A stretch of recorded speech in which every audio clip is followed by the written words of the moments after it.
गेल्या वेळी सुद्धा भाजप म्हणून 57 जागा आपल्या ठिकाणी बरोबर आहे, 57 जागा या ठिकाणी आलेल्या होत्या आणि 74 पैकी 57 त्यावेळेला मी सांगितलं होतं आपण 55 प्लस घेऊ, धुळ्याला सांगितलं होतं 50 प्लस घेऊ, नाशिकला सांगितलं होतं 65 प्लस घेऊ, नाशिकला 65 सांगितलं होत्या, 67 जागा आल्या 122 पैकी, धुळ्याला 74 पैकी 51 जागा आल्या होत्या आणि जळगावला 55 सांगितलं होतं 57 आल्या होत्या.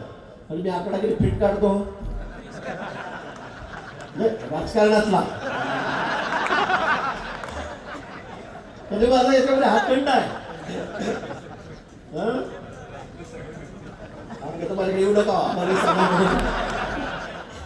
तो आकडा नाही, राजकारणाचा नगरसेवकाचा आकडा मी म्हणतोय तसंच आहे. आणि यावेळेला मी खरंच सांगेन जळगावचा निकाल 100% लागेल.